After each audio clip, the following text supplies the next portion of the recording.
Capítulo 6. La tarea histórica del APRA.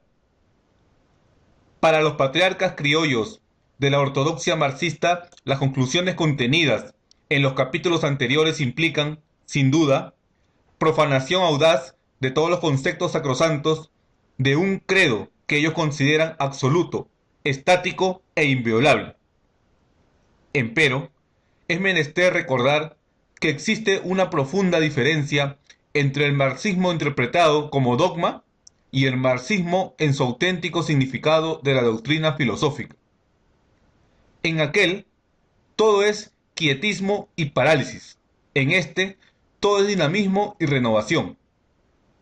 El apotegma inmortal de Heráclito el Oscuro, recogido por Marx a través de Hegel, no debe olvidarse. Todo se mueve, se niega, deviene. Todo está en eterno retorno. En él se funda la dialéctica de la vida y de la historia. La línea normativa de la filosofía marxista es inseparable de la del desarrollo de sus teorías económicas y sociales. Movimiento, contradicción, negación y continuidad presiden el devenir universal y humano e inspiran la estructuración genial del sistema completo de Marx. El marxismo es toda una concepción del mundo, ha escrito Plejánov, pero entre comillas concepción no es dogma, y en la concepción marxista el principio de la entre comillas negación de la negación es primordial y permanente. La doctrina del APRA significa, dentro del marxismo, una nueva y metódica confrontación de la realidad indoamericana con la tesis que Marx postulara para Europa y como resultado de la realidad europea que él vivió y estudió a mediados del siglo pasado. Si aceptamos que Europa y América están muy lejos de ser idénticas por su geografía, por su historia y por sus presentes condiciones económicas y sociales, es imperativo reconocer que la aplicación global y simplista a nuestro medio de doctrinas y normas de interpretación europea debe estar sujeta a profundas modificaciones. He ahí el sentido, la dirección, el contenido doctrinario del APRA. Dentro de la línea dialéctica del marxismo, interpreta la realidad indoamericana. En lo que la interpretación de una realidad nueva, característica, complicada como lo es la nuestra, tenga que negar o modificar los preceptos que se creyeron universales y eternos. Se cumplirá la ley de las contradicciones del devenir, la continuidad condicionada por la negación. Esta actitud del APRA plantea ya una total separación de la de los comunistas criollos, rendidos ante el Sancta Sanctorum de su fría ortodoxia, cuyo velo inmutable no se atreven a levantar. Quien está de rodillas no camina, y si lo intenta, sin ponerse previamente en pie, tendrá que arrastrarse. Esto es lo que ha ocurrido en Indoamérica a los comunistas criollos. Los resultados de su posición de inmóviles repetidores del credo importado se comprueba en la estagnación del movimiento de la Tercera Internacional en nuestros países. Para tranquilidad y satisfacción del imperialismo y de la explotación feudal, los dogmas moscovitas carecen de significado y de contenido en nuestros pueblos. La acción realista, certera y eficiente no la conocen los agitados dirigentes del comunismo criollo, sino por sus lecturas de los episodios de la Revolución Rusa, que los conmueven hasta las lágrimas. La línea de divergencia entre el APRA y el comunismo quedó fijada definitivamente en el Congreso de Bruselas de 1927, entre paréntesis, capítulo 2. Hasta entonces, nuestra ideología había pasado por una necesaria etapa de definición y de estudio. Proclamados sus postulados en 1924, fue preciso un activo trabajo de confrontación y de ampliación que en 3 años sirvió para estructurar sólidamente las bases generales de nuestra doctrina. Después del Congreso de Bruselas, triunfantes nuestros puntos de vista en sus resoluciones, a pesar de la oposición comunista, nos dedicamos con más ahínco a trabajar con la inspiración de los principios del APRA. Mientras el comunismo criollo siguió dando traspiés bajo las riendas de Moscú, nosotros afrontamos libremente la obra revolucionaria indoamericana, abriéndole su propio camino. Examinemos ahora sumariamente nuestra posición doctrinaria. Sin abandonar el principio clasista como punto de partida de la lucha contra el imperialismo, consideramos cuestión fundamental la comprensión exacta de las diversas etapas históricas de la lucha de clases y la apreciación realista del momento que ella vive en nuestros pueblos. No desconocemos, pues, los antagonismos de clase dentro del conjunto social indoamericano, pero planteamos en primer término la tesis del peligro mayor, que es elemental a toda estrategia defensiva. El peligro mayor para nuestros pueblos es el imperialismo. Él amenaza no solo como fuerza explotadora, sino como fuerza conquistadora. Hay, pues, en el fenómeno imperialista, con el hecho económico de toda explotación, el hecho político de una opresión de carácter nacional. Además, como hemos visto, la penetración del imperialismo, especialmente en sus formas contemporáneas y típicamente norteamericanas, plantea una violenta yuxtaposición de sistemas económicos. El imperialismo no consulta en qué estado de evolución, en qué grado de desarrollo se halla un pueblo para dar a su penetración una medida científica de cooperación y de impulso sin violencias. El imperialismo invade, inyecta nuestros pobres organismos, sin temor de paralizarlos en grandes sectores. Una ley económica lo empuja hacia pueblos más débiles. Forma culminante de un sistema, el capitalismo, en el que reina la, entre paréntesis, anarquía de la producción. Es esa anarquía agudizada la que nos invade con el imperialismo y en ella quedan sumidas nuestras incipientes estructuras económicas. Sostenemos, pues, que la actual tarea histórica de estos pueblos es la lucha contra el imperialismo. Tarea de nuestro tiempo, de nuestra época, de nuestra etapa de evolución. Ella nos impone subordinar temporalmente todas las otras luchas que resulten de las contradicciones de nuestra realidad social y que no sean coadyuvantes del imperialismo, a la necesidad de la lucha común. Vale decir que nosotros aceptamos marxistamente la división de la sociedad en clases y la lucha de esas clases como expresión del proceso de la historia.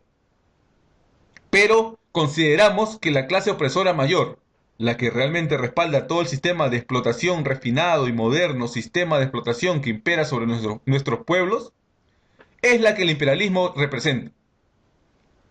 Porque el imperialismo desempeña en ellos la función que la gran burguesía cumple en los países de más alto desarrollo económico.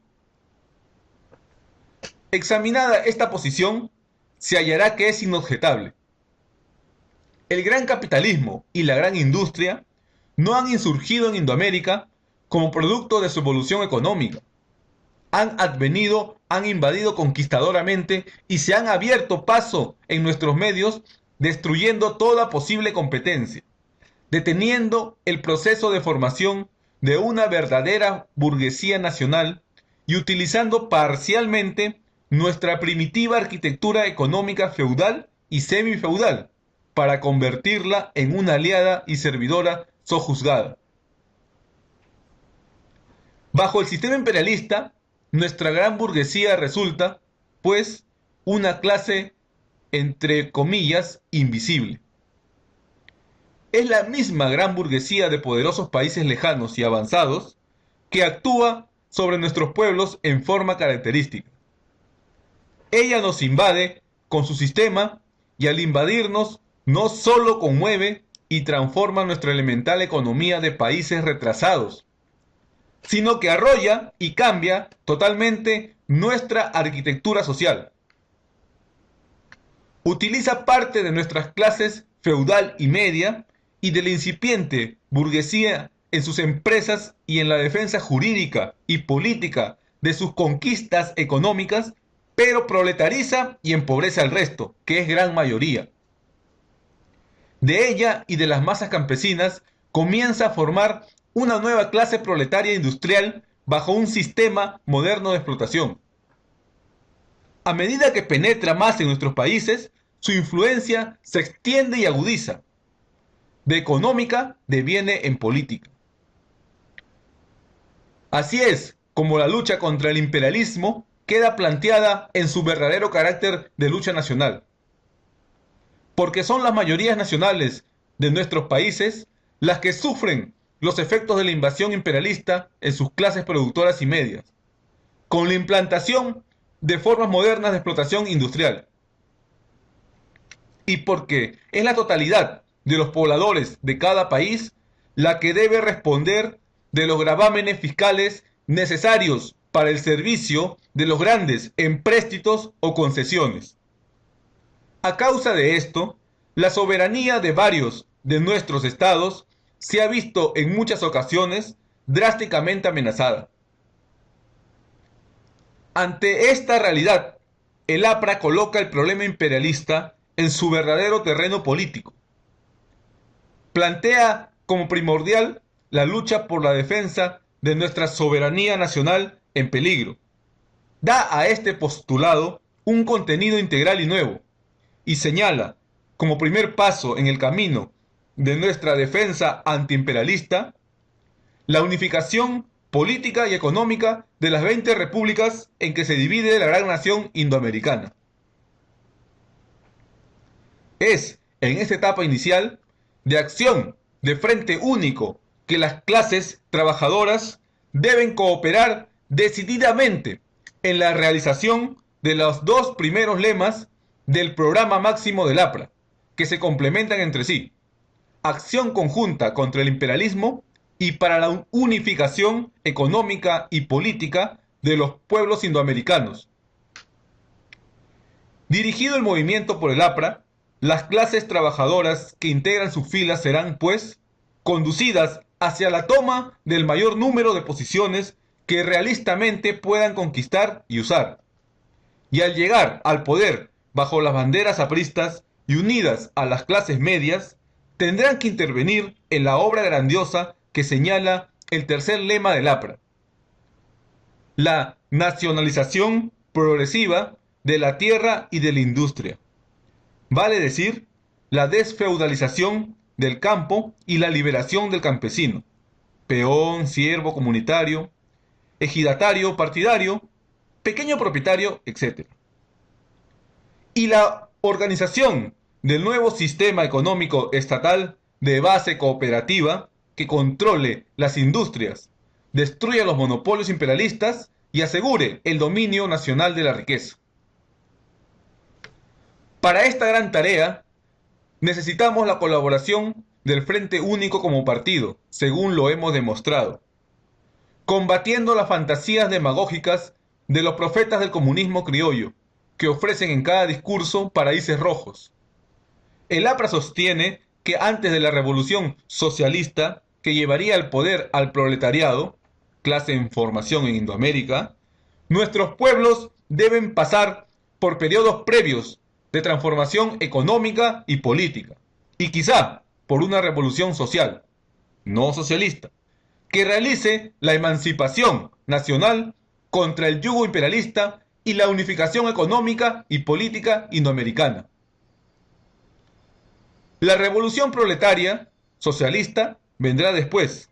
Vendrá cuando nuestro proletariado sea una clase definida y madura para dirigir por sí sola la transformación de nuestros pueblos.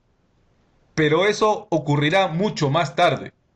Por ahora, saliendo de los reinos de la ilusión y de la profecía, acometamos la obra que nuestro momento histórico nos está señalando: luchar por la soberanía nacional y llevar al poder a nuestro partido para procurar desde el poder la unión política y económica de nuestros países, formando un bloque, federación o anfictionía de estados contra el opresor común.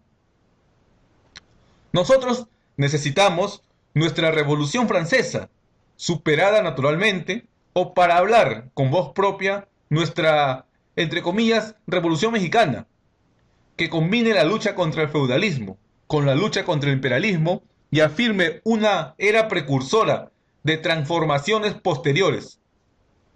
¿Que esto no es socialismo puro? ¿Qué se profanan las santas doctrinas infundidas en el Pentecostés revolucionario? Puede ser, pero es la realidad. Ericen los pelos de los teorizantes del comunismo criollo, malos entendedores del marxismo verdadero. Acúsennos de traición, de oportunismo reformista o de fascismo. El APRA, hace 4 años ya, viene proclamando un nuevo credo político, realista y firme, negando las negaciones anteriores que quieren convertirse en dogma.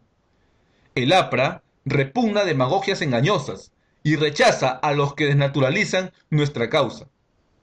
Para que nuestros opositores no se alarmen, me parece buen calmante el párrafo final del artículo editorial de L'Humanité de París, del 28 de febrero de 1928, diario oficial del Partido Comunista Francés, que traducido exactamente dice así: la mayor parte de los países de América Latina son, en realidad, monarquías feudales o semifeudales. Por lo mismo, el contenido social de la lucha antiimperialista es, ante todo, la revolución democrática, el aniquilamiento de los últimos vestigios feudales, la liberación de los campesinos, la revolución agraria. Solamente detrás de ellos se dibujan los contornos de un bloque de repúblicas obreras y campesinas independientes en lucha contra el dólar.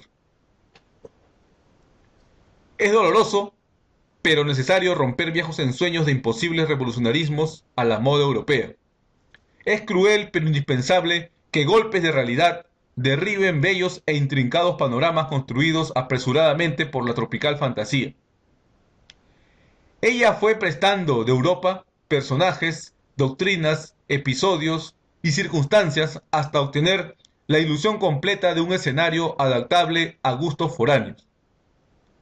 Pero unas cuantas fábricas de industria moderna fundadas por el imperialismo, o unas cuantas ciudades trazadas a la europea, o unos cuantos centenares de gentes vestidas en París y Londres, no pueden hacer saltar a la historia sobre ineludibles etapas.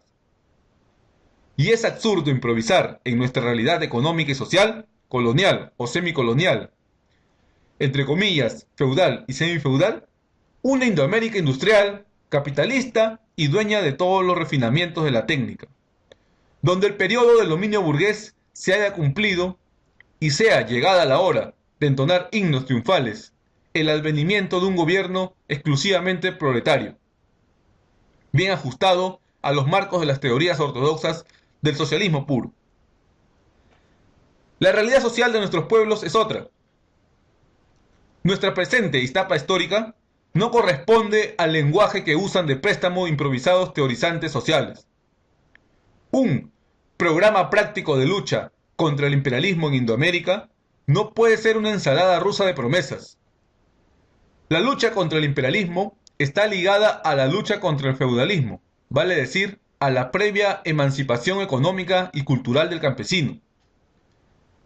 En esta lucha, el obrero interviene, contribuye, toma las armas para alcanzar posiciones de predominio imponiendo sus derechos de organización, de educación, de reunión, de huelga, de participación progresiva en el usufructo de las industrias estatizadas.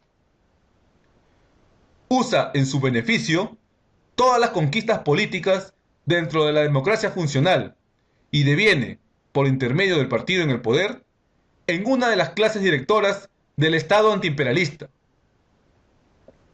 La contribución decidida del proletariado a la extinción del feudalismo y a la lucha contra el imperialismo y por la liberación nacional, le abre una nueva etapa de desarrollo y de afirmación y de progreso clasista.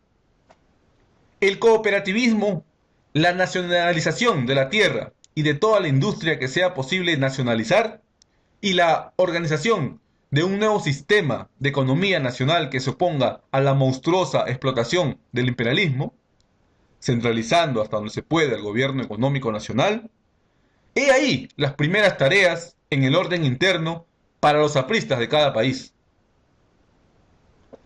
La influencia de la clase obrera será tanto mayor cuanto más efectiva sea su importancia como clase definida y consciente. En los países más industrialmente desarrollados, la cooperación obrera al movimiento antiimperialista de defensa nacional ha de ser, naturalmente, cualitativamente mayor que en los países de industrialismo muy incipiente. Bajo las banderas de un partido de programa definido y económico como el APRA, el movimiento antiimperialista irá tanto más lejos cuanto mayor sea el ímpetu revolucionario que lo acompañe. No tendría ni puede tener más limitaciones que la realidad. Nada puede ni debe ser sacrificado a ella. Y es absurdo formular programas o itinerarios fijos, moldes hechos, sin saber cuán grande ha de ser la fuerza de un movimiento y cuáles las condiciones objetivas en que ha de producirse. Un partido como el APRA no cierra el camino a ninguna posibilidad realista del presente o del futuro. Tender a la unificación de los países indoamericanos para formar un gran organismo político y económico que se enfrente al imperialismo, tratando de balancear su gigantesco poder por el contralor de la producción en nuestro suelo, es, sin duda, la tarea inicial y necesaria del APRA, antes y después de su primera victoria política en cualquiera de nuestros países. Ahora bien, ¿cuál sería el tipo del Estado que ya hemos llamado Estado antiimperialista repetidas veces en este capítulo? En el artículo ¿Qué es el APRA? Leemos: dentro del sistema capitalista y de acuerdo con la dialéctica de su proceso histórico, América Latina devendrá seguramente en una colonia yanqui. Hemos visto que el Estado de nuestros países o es feudal o semifeudal, pero es colonial siempre. Hemos visto que el Estado en Indoamérica, dentro de su presente arquitectura económica feudal o semifeudal capitalista, depende ineludiblemente del imperialismo, se convierte en su instrumento de dominación en nuestros países y no puede hallar otra dirección económica que la de entregarse a la esclavitud que le impone el imperialismo. Repetimos, dentro de la dialéctica del sistema capitalista mundial, nuestros países no tienen liberación posible. El imperialismo es una etapa del capitalismo, ya está repetido, la etapa culminante.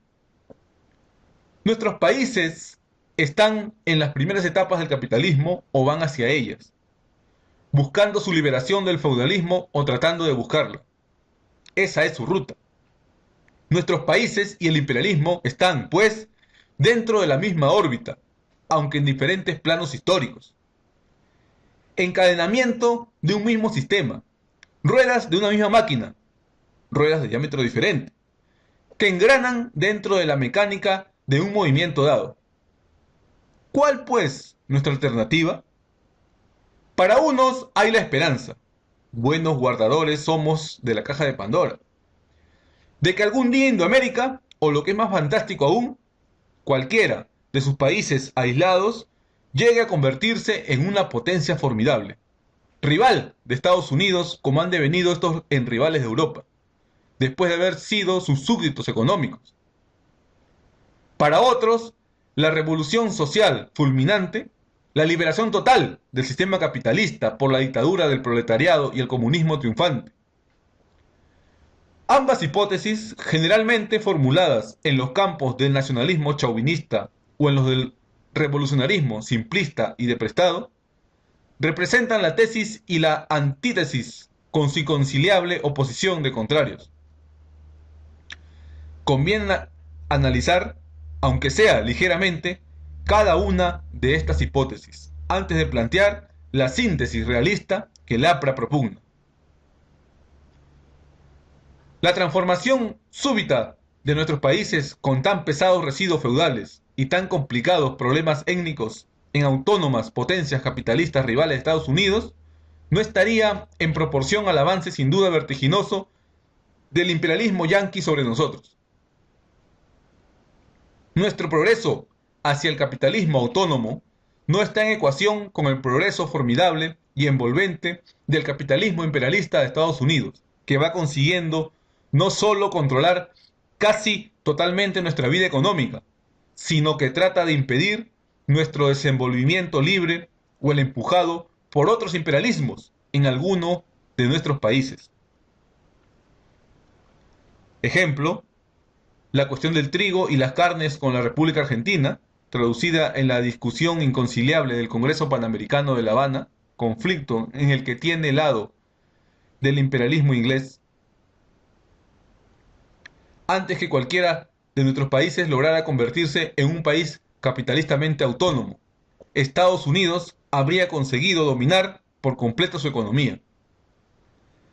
La escala creciente de las inversiones y de los empréstitos en nuestros países no permiten suponer que dentro del sistema económico actual, y menos como países aislados, logren presentar ante Estados Unidos un frente de 20 potencias rivales.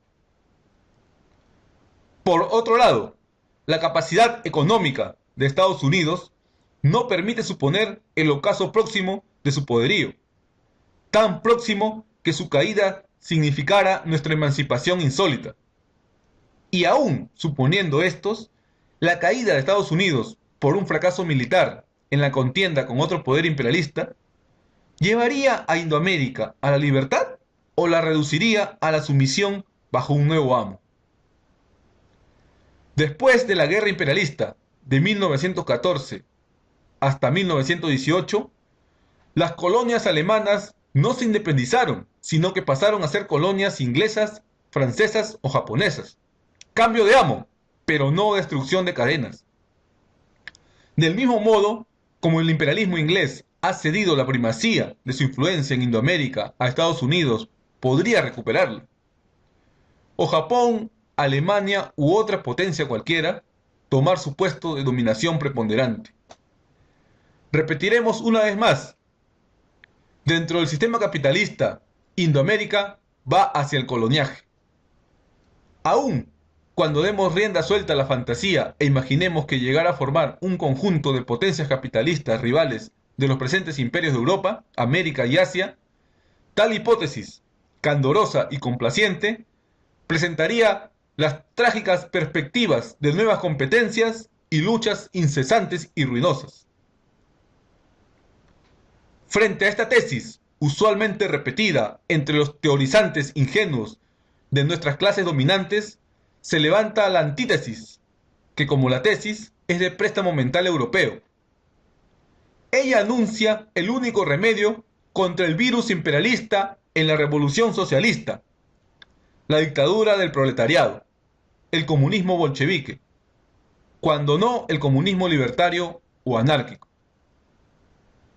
Ya hemos demostrado, aún con testimonios de los propios verdaderos comunistas marxistas, que ni el comunismo ni la dictadura del proletariado son posibles en el momento presente como sistemas imperantes en Indoamérica. El comunismo supone la abolición de las clases. Entre comillas, en la sociedad comunista no existirán clases. El que no haya clases quiere decir que tampoco habrá Estado, escribe Bujarin, teórico de la Tercera Internacional. Pero, para poder realizar el orden socialista comunista, el proletariado tiene que ser dueño de todo el poder y de toda la fuerza estatal. Él no puede destruir el viejo mundo hasta que no tenga el poder en sus manos y se haya convertido por un cierto tiempo en clase dominante, añade el mismo Bujarin. No necesitamos insistir, pues, en demostrar que, históricamente, no ha llegado a Indoamérica, a la hora de la dictadura proletaria, ni menos al comunismo sin clases y sin Estado. Esto ha quedado objetivamente expuesto en los capítulos anteriores. Inútil es, también, detenernos a probar que el comunismo anárquico o libertario está más lejano aún, o que no es posible saltar de la era feudal o semifeudal en que vivimos a la del comunismo perfecto sin pasar por el industrialismo, como sostenían en su tiempo los populistas rusos. Cabe todavía una objeción. ¿Es posible que sin romper el ritmo de la historia los países indoamericanos logren su emancipación del imperialismo y dejen abiertos los caminos para la realización completa de la verdadera justicia social?